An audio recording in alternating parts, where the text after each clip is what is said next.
Bismillahirrahmanirrahim. Assalamualaikum warahmatullahi wabarakatuh. Teman-teman semuanya, kembali lagi bersama saya Siva Nurlaili, mahasiswa program studi pendidikan ilmu pengetahuan alam, Fakultas Pendidikan Islam dan Keguruan Universitas Garut. Saat ini kita akan membahas mengenai materi etika Islam yang ke-9, yaitu etika pergaulan. Baik teman-teman semuanya, langsung saja pada materinya. Kita akan membahas terlebih dahulu mengenai pengertian dari etika pergaulan. Etika pergaulan adalah sopan santun atau tata krama yang sesuai dengan situasi, keadaan, dan norma-norma yang berlaku, meliputi norma agama, kesopanan, adat, hukum, dan sosial dalam berinteraksi dengan orang lain, baik itu orang tua, guru, teman, maupun masyarakat umum. Kemudian, menerapkan etika pergaulan adalah hal penting karena yang pertama, mencerminkan moral dan kepribadian yang baik dari individu. Kemudian, membantu menjaga keharmonisan hubungan sosial dan menghindari konflik. Yang ketiga, menciptakan lingkungan sosial yang nyaman dan saling menghargai. Kemudian, karena kita di sini sebagai mahasiswa, saya akan membahas mengenai etika pergaulan mahasiswa. Etika pergaulan mahasiswa secara umum dapat didefinisikan sebagai seperangkat nilai-nilai atau norma-norma dan aturan-aturan moral yang seharusnya menjadi pedoman bagi mahasiswa dalam berinteraksi dan bersosialisasi dengan berbagai pihak di lingkungan kampus maupun di luar kampus. Nah, yang pertama, baik teman-teman, dalam rangka menciptakan kehidupan ilmiah yang kondusif di dalam dan di luar lingkungan kampus, maka perlu diketahui etika perilaku sebagai mahasiswa. Yang pertama, etika pergaulan di lingkungan kampus. Tentunya kita harus berpakaian dan bersepatu ya yang rapi di lingkungan kampus. Kemudian menjunjung tinggi nilai-nilai ilmiah, mengetahui, memahami dan melaksanakan peraturan-peraturan yang berlaku di lingkungan kampus dan berusaha untuk tidak melanggar.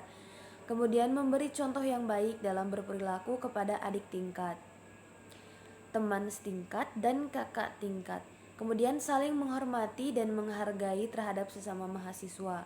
Berperilaku dan bertutur kata yang sopan, baik di dalam kelas dan di luar kelas, yang mencerminkan perilaku sebagai mahasiswa dan dijiwai oleh nilai-nilai agama atau kepercayaan yang dianut. Kemudian tidak berperilaku asusila atau tidak bermoral.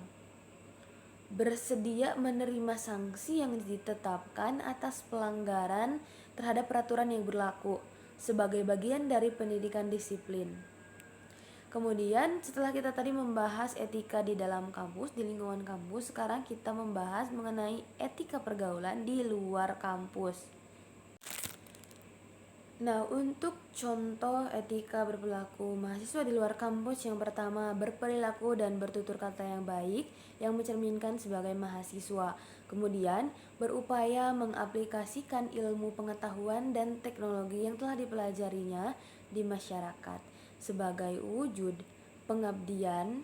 Kemudian, mengembangkan ilmu pengetahuan dan teknologi di luar kampus. Selanjutnya kita akan membahas tata krama dalam pergaulan. Tata krama dalam pergaulan merupakan aturan kehidupan yang mengatur hubungan antar sesama manusia. Tata krama pergaulan berkaitan erat dengan etiket atau etika. Kata etiket yang berasal dari bahasa Prancis etiquette yang berarti tata cara bergaul yang baik, dan etika berasal dari bahasa Latin atau etik yang merupakan pedoman cara hidup yang benar. Dilihat dari sudut budaya, susila, dan agama. Kemudian kita akan membahas mengenai dasar-dasar etiket, terdiri dari yang pertama adalah bersikap sopan dan ramah kepada siapa saja, memberi perhatian kepada orang lain, berusaha selalu menjaga perasaan orang lain, bersikap ingin membantu, memiliki rasa toleransi yang tinggi, dapat menguasai diri, mengendalikan emosi dalam situasi apapun. Jadi, pada prinsipnya, Dalam etiket, Anda harus selalu berusaha untuk menyenangkan orang lain. Tapi jangan jadi people pleaser ya. Kemudian, kita akan membahas mengenai manfaat etiket dalam kehidupan seseorang manusia adalah yang pertama, membuat Anda menjadi disegani, dihormati, disenangi oleh orang lain. Kemudian, memudahkan hubungan baik Anda dengan orang lain. Yang ketiga, memberi keyakinan pada diri sendiri dalam setiap situasi. Yang keempat, menjaga Anda dapat memelihara situasi yang baik dalam berbagai lingkungan, baik itu lingkungan keluarga, pergaulan, dan tempat di mana kita berada. Kemudian setelah kita tadi membahas mengenai etika pergaulan dan etiket, kita akan membahas mengenai contoh kasus pelanggaran terhadap etika pergaulan. Contoh kasus yang pertama adalah kasus bully yang berujung maut di Tangerang Selatan. Pelanggarannya berupa menghilangkan rasa hormat terhadap fisik dan nyawa teman sebaya, gagalnya solidaritas dan empati di lingkungan pertemanan. Kemudian kasus yang kedua, pengeroyokan siswi SMP di Sumatera Selatan.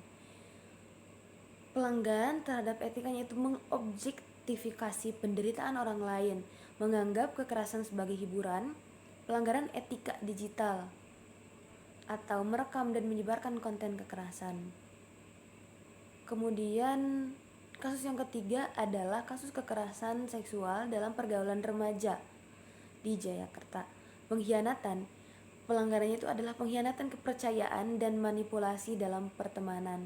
Pelanggaran berat terhadap harkat dan martabat individu, penyalahgunaan teknologi untuk kejahatan.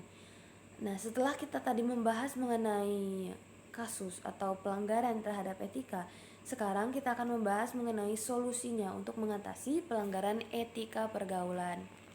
Yang pertama adalah mengatasi pelanggaran etika pergaulan memerlukan upaya yang komprehensif dari berbagai pihak. Jadi kalau hanya dari beberapa pihak saja, dari satu pihak saja, tentunya itu tidak akan efektif. Nah, yang pertama, penguatan nilai dalam keluarga dan pendidikan moral. Pendidikan formal.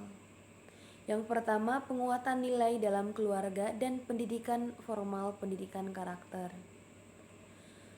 Mengintegrasikan nilai-nilai moral dan etika dalam kurikulum sekolah sejak dini. Kemudian peran orang tua, membangun komunikasi terbuka antara orang tua dan anak, mengajarkan nilai keagamaan yang kuat dan mengenali lingkungan pergaulan anak. Yang ketiga, penanaman rasa empati, mendidik individu untuk memiliki sikap mau mengerti dan menghargai orang lain, serta menjaga perasaan orang lain. Kemudian, penegakan norma dan aturan yang jelas, aturan yang tegas. Sekolah dan institusi sosial harus menetapkan aturan dan konsekuensi yang jelas dan tegas terhadap setiap pelanggaran etika. Kemudian penegakan hukum, penegakan aturan hukum dengan tegas terhadap pelanggaran serius seperti kekerasan untuk memberikan efek jera. Kemudian ketiga, pemanfaatan teknologi dan kegiatan positif, edukatif, etika digital. Melakukan sosialisasi dan edukasi mengenai etika berinteraksi di media sosial, termasuk bahaya cyberbullying dan hoax.